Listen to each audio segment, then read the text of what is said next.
तो राहुल गांधी ने जो सवाल खड़े किए उसको लेकर सत्तापक्ष जवाब दे रहा है। लोकसभा की तरफ रुख करते हैं, जहां पर इस वक्त केंद्रीय मंत्री रविशंकर प्रसाद कुछ कह रहे हैं। आइए सुनते हैं। बात मैंने कल हल्के से कहा था, यह आरोप किसने लगाया? जो खुद भ्रष्टाचार के केस में बेल पर है।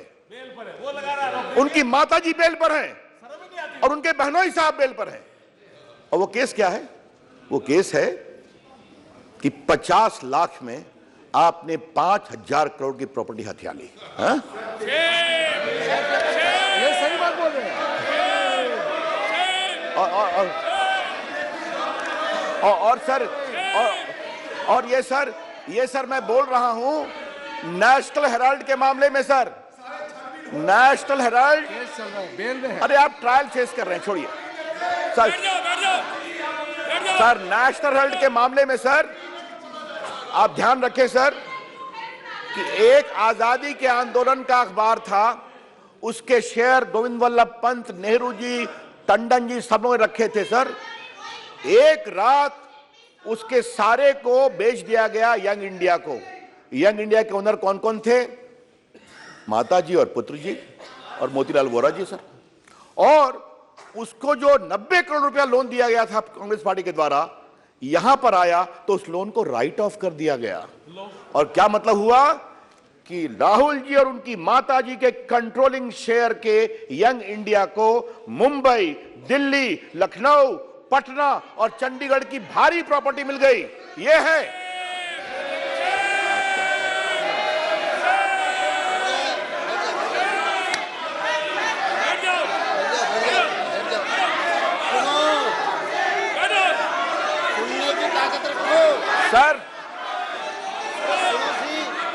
सर आज भी बहादुर शाह जफर मार्ग चले जाइए सर, वहां पर हेराल्ड की बिल्डिंग है और वो कितने हजारों करोड़ की है देख लीजिए, और उसके मालिक कौन है जान लीजिए आप।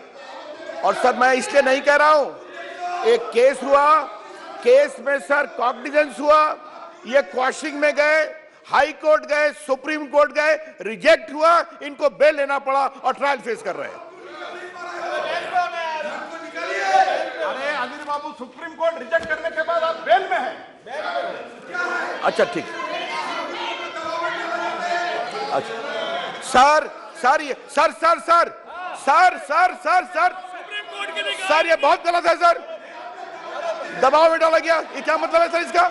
ये बहुत गलत है सर, ये बहुत गलत है। पूरा वापस ले, बोलो पूरा वापस ले। बैठिए अधीर साहब, बैठिए। नथिंग, कोई चीज रिकॉर्ड में नहीं जाएगी, कोई चीज रिकॉर्ड में नहीं जाएगी। बैठिए आप, बैठिए प्लीज बैठिए, आप सब बैठिए। It is not on record. It is not on record, but I would like to place it. I would like to place it on record, sir. This is the thinking of the Congress party. They do not even believe the institution, including Supreme Court. Okay, please. माननीय सदस्य जी, Ravishankar ji please. Sir बैठिए सब लोग, please बैठ जाइए। आप बैठ जाइए। No, sit down, please sit down. No, बैठिए। आप बोले प्लीज। सर ये अधीर बाबू ने कोई नई बात नहीं बोली। इनके नेता राहुल गांधी ने राफेल के जजमेंट पर भी टिप्पणी की थी, कार्रवाई हुई, उन्होंने माफी मांगी थी सुप्रीम कोर्ट से। क्या बात कर रहे हैं आप? आपके नेता का भी वही हाल है और आपका भी वही हाल है। चलिए सर, हम लोग बैठिए। नो अधीर साहब, बैठ जाइए, प्लीज बैठ जाइए। आपके जब वक्ता बोले, अभी आपके वक्ता बोलेंगे तब बैठिए, आप बैठ जाइए। आपको अभी अवसर और है, उसमें आप बोलिएगा। Now let honourable member speak, please. Sir जी, कभी सच्चाई कड़वी होती है, उससे तलखी होती है सर। जरा भाई तकलीफ उनको होती है सर, कोई परेशानी नहीं। पेट में दर्द होता है। बैठिए सर। तो सर मैंने खाली अभी देखिए सर, हमने अभी खाली बोफोर्स और नेशनल कहा तो इतनी परेशान हो गए। अब 2G पर क्या बोले, कोल स्कैम पर क्या बोले, आदर्श घोटाला पर क्या बोले, कॉमनवेल्थ पर क्या बोले, 1,80,000 crore scam of 2G, nearly 2 lakh crore of coal scam, 70,000 crore of Commonwealth scam. ये सब कब हुआ? जब उनकी सरकार थी सर। मालूम है? आदर्श घोटाला।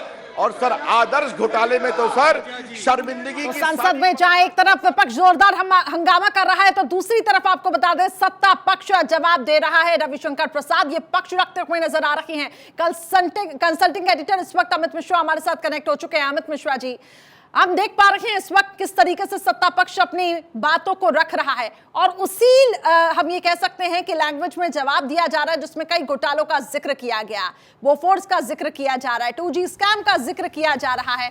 विपक्ष एक बार फिर से हंगामा कर रहा है। बिल्कुल, देखिए एक मशहूर शेर है, बात निकलेगी तो दूर तलक जाएगी। और कल जब राहुल गांधी ने उस दुखती रग पर हाथ रखा था, तभी से यह लग रहा था कि जब सत्ता पक्ष की बारी आएगी राष्ट्रपति के अभिभाषण पर बोलने की, तो जाहिर सी बात है वो तमाम पहलू खोले जाएंगे, वो बकिया उखेड़ी जाएगी, जिससे कांग्रेस इस वक्त इस हालात में है। यानी जो भ्रष्टाचार के आरोप कांग्रेस पर लगे हैं, उन आरोपों का जिक्र बदस्तूर होगा। और रविशंकर प्रसाद ने काफी विस्तार से नेशनल हेराल्ड का जिक्र किया, किस तरह से उनकी प्रॉपर्टी यंग इंडिया को दी गई उसका जिक्र किया, और किस तरह से वो मुकदमे सुप्रीम कोर्ट और हाई कोर्ट में है उसका जिक्र किया। तो ये बात बदस्तूर जारी रहेगी, क्योंकि जो आरोप है वो प्रधानमंत्री पर सीधे लगे हैं राहुल गांधी के द्वारा। और उन्होंने गौतम अडानी के साथ साठगांठ की बात सरकार और गौतम अडानी की है कि क्यों विदेश में जो लगातार विदेश यात्राएं प्रधानमंत्री की होती हैं, तो गौतम अडानी एकमात्र ऐसे बड़े उद्योगपति हैं जो साथ जाते हैं, और जिनके जाने के बाद उस देश की सरकारें जो है वहां वो बिजनेस शुरू करते हैं। तो इस बात का खुलासा सरकार करे। कल राहुल गांधी का यह वक्तव्य था, और आपने देखा होगा उस वक्तव्य के दौरान भी लगातार भारतीय जनता पार्टी के सांसद जो हैं वो अपनी सीट से उठकर इस बात के तथ्य मांग रहे थे, प्रमाण मांग रहे थे। और इसी वजह से निशिकांत दुबे जो भारतीय जनता पार्टी के सांसद हैं, उन्होंने ये मांग की है, आज एक अपमानना का नोटिस दिया है कि राहुल गांधी ने किस आधार पर प्रधानमंत्री के ऊपर यह आरोप लगाया है, और लिहाजा इस पे राहुल गांधी पे अवमानना की कार्रवाई होनी चाहिए। तो ये ऐसे बिंदु हैं जिस पर बात तो निकली है तो वो दूर तलक जाएगी, और अब वो दूर तलक जा रही है। यानी आरोप और प्रत्यारोप तो चलेंगे, ये सिलसिला बदस्तूर जारी रहेगा। और ये भी बात तय है कि अब जो सिलसिला शुरू हो रहा है उसमें यह साफ है कि हमाम में सभी नंगे हैं। यानी भ्रष्टाचार में ना आप साफ हैं न वो साफ हैं, क्योंकि आरोप एक दूसरे पर दोनों लगा रहे हैं। अब लोकसभा स्पीकर को इस बात की तस्दीक देनी है कि वो राहुल गांधी के ऊपर जो आरोप लगे हैं, यानी जो चिट्ठी निशिकांत दुबे की ओर से लिखी गई है, वो उस पर कार्रवाई करते हैं या नहीं करते हैं। क्योंकि होता अमूमन ऐसा है कि अगर ऐसे मामले आए तो उसे सदन की कार्रवाई से निकाला जाता है, यानी स्पंज किया जाता है उस भाषण की उस लाइन को। तो वो अगर स्पीकर ये भी कर देते हैं तो भी राहुल गांधी और उनकी पार्टी के लिए एक फजीहत की स्थिति आएगी, और भाजपा के लिए विन विन स्थिति है। तो अब कुल मिलाकर मामला वहां जा रहा है। 3:30 बजे प्रधानमंत्री का अभिभाषण होना है, लगभग वही वक्त तय हुआ है, और उस वक्त प्रधानमंत्री ये बात राष्ट्रपति के अभिभाषण पर अपनी बात रखेंगे, और वो बताने की कोशिश करेंगे कि जो आरोप लगे हैं वो कितने सत्य से परे हैं या सत्य के साथ हैं। उस बात की जवाबदेही और उस बात की पूरी तस्दीक प्रधानमंत्री के भाषण से होगी, जिसको सदन सुनने के लिए बड़े तरीके से खड़ा है। ठीक है, और यही हम देख पा रहे हैं कि जो घोटाले और जिसका जिक्र कांग्रेस जो आरोप लगा रही थी, ठीक उसी की भाषा में बीजेपी भी अब यहां पे जवाब देती हुई नजर आ रही है। लेकिन एक बात अमित जी समझाएं, जब सदन में वेल की अगर हम बात करें तो काफी ज्यादा हम ये मानते हैं पवित्र जगह है जहां पे जनता से जुड़े हुए डिस्कशन की बात चलती है, आरोप प्रत्यारोप अपनी जगह। लेकिन प्रधानमंत्री तो देश के प्रधानमंत्री है, वो बीजेपी के प्रधानमंत्री नहीं है, और उनके ऊपर इस तरीके से तीखा टिप्पणी करना बिना फैक्चुअल डाटा के, एक बड़े पद के वो हम ये कह सकते हैं कि प्रधानमंत्री का जो लेवल है, किस तरीके की भाषा का इस्तेमाल किया जाता है, शब्दों की मर्यादा का ध्यान नहीं रखा जाता, बहुत जरूरी हो जाता है इन सारी चीजों को मेंटेन करना।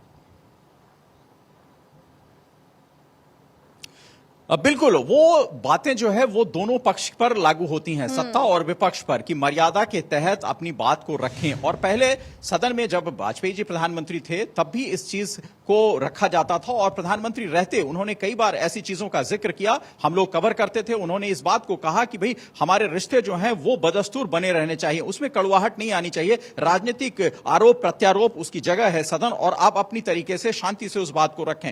उसके बाद लगातार आपने देखा कि संसद संसद की जो मर्यादा है, सांसदों ने जो अपने भाषण देने के तरीके अपनाए और जिस तरह से विरोध का तरीका अपनाया, उसमें उस मर्यादा का घटन हुआ, वो घटा। और आप आज भी देखें, अगर प्रधानमंत्री बोलते हैं, जाहिर सी बात है वो जो आरोप कल राहुल गांधी की तरफ से लगाए गए थे, उस आरोप पर वो अपनी प्रतिक्रिया देंगे। और उस वक्त कांग्रेस और विपक्ष जो है वो चुप नहीं बैठेगा, वो उस आरोप के वक्त हमेशा की तरह प्रधानमंत्री पर टोका टिप्पणी करेगा। कल राहुल गांधी के साथ भी यही बात हो रही थी। जब राहुल गांधी बोल रहे थे तो आपने देखा होगा लोकसभा स्पीकर ओम बिरला को काफी मशक्कत करनी पड़ रही थी लोगों को, विरोधी पक्ष, ये सत्ता पक्ष के लोगों को शांत करने की, क्योंकि वो अगर आप उनके नेता के विषय में कोई आरोप लगाएंगे, कोई टिप्पणी करेंगे तो जाहिर सी बात है उनके सांसद चुप नहीं बैठेंगे। और आज आप रविशंकर प्रसाद को सुन रही थी, कल भी रविशंकर प्रसाद अपने सीट पर खड़े होकर राहुल गांधी को इस बात की खुलो चुनौती दे रहे थे कि आप तथ्य लाइए। निशिकांत दुबे यही कह रहे थे कि आप तथ्य लाइए। तो कुल मिलाकर तथ्य और चर्चा, इन दोनों पर अब यह बहस केंद्रित होगी कि प्रधानमंत्री इस बात के लिए कितने तरीके से, कितने तथ्य के साथ अपनी बात रखते हैं सदन में, क्योंकि प्रधानमंत्री को पूरा देश सुनेगा। और जब उनकी बात रखी जाएगी तो बड़ी बेबाकी से जो निवेशक हैं, जिनको लग रहा है कि पता नहीं अब इस मामले में क्या नया मोड़ आएगा, उनमें भी जो संशय की स्थिति है वो खत्म होगी। जी, Amit Mishra ji, National Herald case, Bofors case, 2G scam, जिसका जिक्र रविशंकर प्रसाद यहां पे करते हुए नजर आ रहे हैं, बहुत जरूरी हो सकता है कि अभी भी हमने देखा हाल ही में जिस तरीके से ईडी की कार्रवाई हुई, सोनिया गांधी, राहुल गांधी, तमाम लोग जो थे वो पूछताछ के दायरे में आए थे। ऐसे में उनकी तरफ से कहा जा रहा था कि जो तमाम एजेंसियां हैं वो कंट्रोल में काम कर रही हैं, दबाव में काम कर रही हैं, लेकिन सवाल यह है कि उसका भी तो आप सबूत पेश करें। और इस तरीके के जब आप आरोप लगा रहे हैं तो पहले यह भी तो देखें कि आप कितने पाक साफ हैं।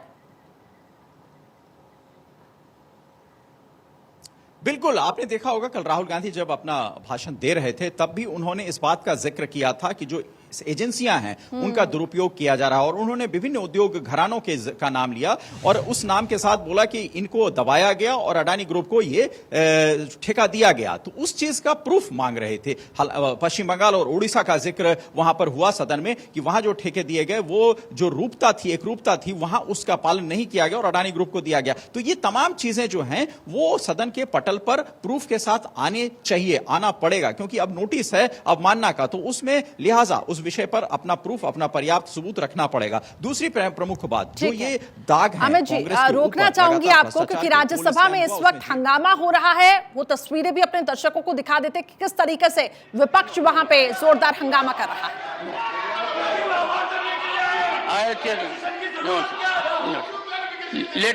Let me tell the honorable member, whatever LOP says is to be responded by them. But,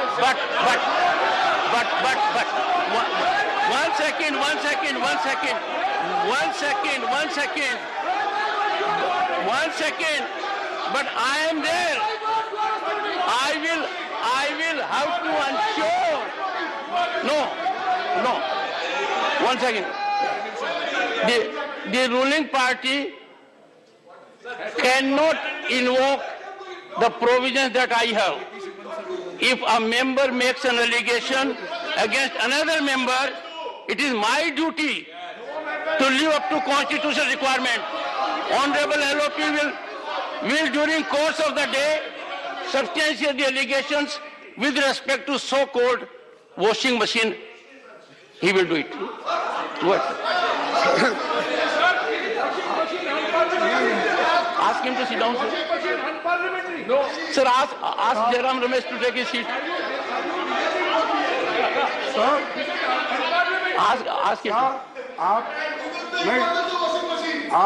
देखिए, नहीं, आप देखिए, मैं इसलिए वॉशिंग मशीन का शब्द इस्तेमाल नहीं सर, मुझे दुख हुआ कि आपने कहा। नहीं, और मुझे दुख हुआ कि आपने जिस लहजे से कहा, तो साहब, आप जैसा अनुभवी आदमी ऐसा कहे, इसीलिए जिसमें कोई तथ्य नहीं है, एकदम खोखली बात कैसे कही जा सकती है? उस मशीन, अरे ऐसा क्यों कर रहे हो साहब?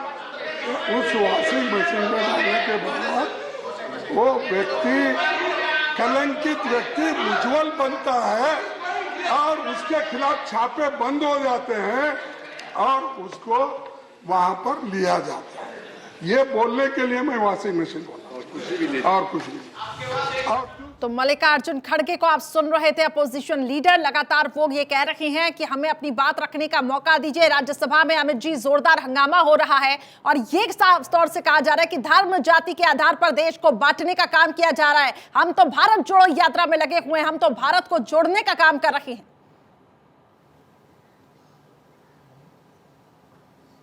बिल्कुल, देखिए मल्लिकार्जुन खड़गे जिस बात का जिक्र कर रहे थे और जिसके वजह से हंगामा हुआ, और आपने देखा होगा कि उपराष्ट्रपति और राज्यसभा के जो कार्यवाहक हैं उन्होंने इस बात को की तस्दीक सत्ता पक्ष को भी दी कि हमें आप नियम ना सिखाएं, जो अगर गलत है वो गलत रहेगा। और उन्होंने खड़गे जी को भी ये कहा कि आपके जैसा अनुभवी नेता इस बात का जिक्र करे वो अच्छा नहीं है। तो कुल मिलाकर जो बात मैं आपको बताने की कोशिश कर रहा था कि लगातार भारत जोड़ो यात्रा से जो कांग्रेस को लग रहा है कि नई ऊर्जा मिली है, उसको सदन में दिखाना चाहती है। और कल राहुल गांधी ने उसी से अपना भाषण खोला, राष्ट्रपति के अभिभाषण पर अपना वक्तव्य देने के लिए।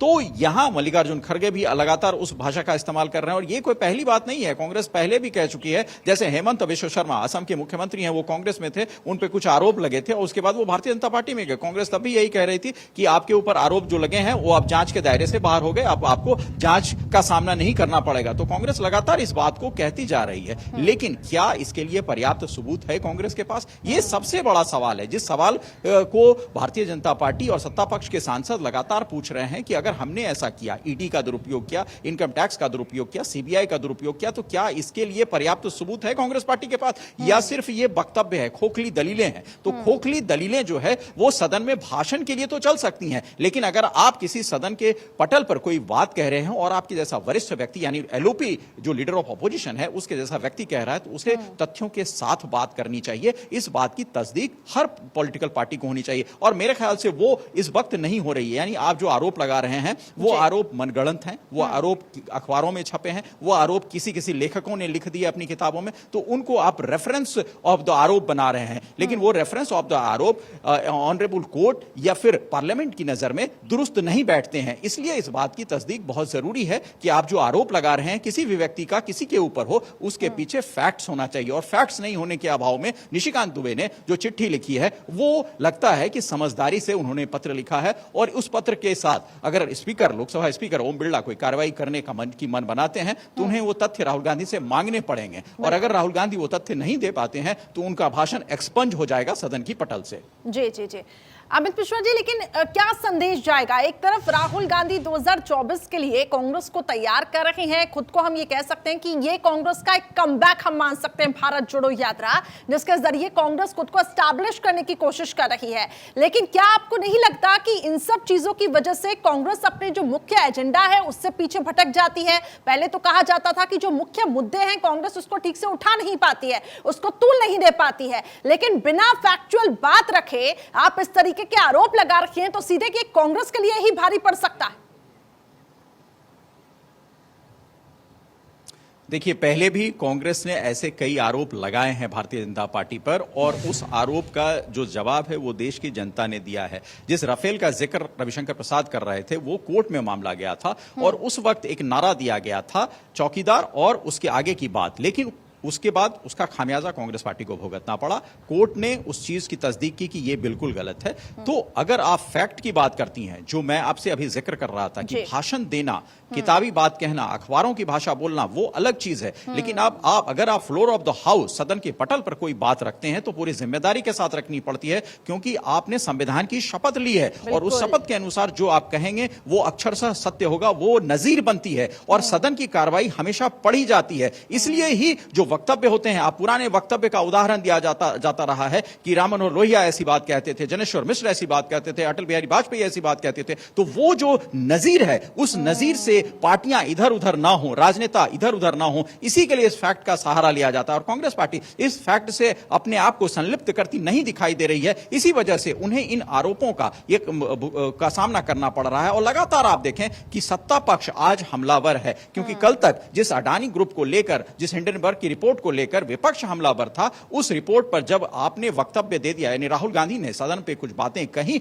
उस बात का जवाब सुनने का इंतजार विपक्ष को करना चाहिए। उतनी हिम्मत विपक्ष को दिखानी चाहिए कि हां, हमने अगर बात कही है, आरोप लगाया है, तो सीधे प्रधानमंत्री पे आरोप लगाया है, देश की सरकार पे लगाया है। देश की सरकार का मुखिया प्रधानमंत्री होता है, और जब प्रधानमंत्री का अभिभाषण होगा तो निश्चित तौर पर प्रधानमंत्री उस बात का जिक्र अपने भाषण में जरूर करेंगे। तो ये इस वक्त की सबसे बड़ी जोर शोर से चीजें होनी चाहिए कि विपक्ष को उस 3:30 बजे 4 बजे जब भी प्रधानमंत्री बोले उसका इंतजार करना चाहिए। हो सकता है विपक्ष उनके भाषण के बाद वॉकआउट भी करे, क्योंकि यह विपक्ष की परंपरा रही है कि वो आसन से संतुष्ट नहीं हुआ, प्रधानमंत्री के वक्तव्य से संतुष्ट नहीं हुआ। लेकिन कुल मिलाकर अभी विपक्ष को उस विषय पर की बारीकी को समझते हुए उसका इंतजार करना चाहिए, और सत्ता पक्ष की तरफ से भी जो जवाब, जो दलीलें दी जा रही है, लिहाजा वो भ्रष्टाचार के ऊपर मामला खुला है तो भ्रष्टाचार से सारे लोग हैं। कल सत्ता पक्ष के लोग ये भी कहते नजर आए कि आपकी कई सरकारें हैं, राज्य की सरकारें जो मुख्तलिफ दलों की हैं, वहां भी गौतम अडानी और उनकी कंपनी ने काम किया है। तो वो आरोप क्यों नहीं आपने हटाए? 2014 के पहले सेबी ने इसमें क्यों नहीं आपने काम करने दिया? सेबी जैसी नियामक संस्था का आप जिक्र बार बार विपक्ष कर रहा है,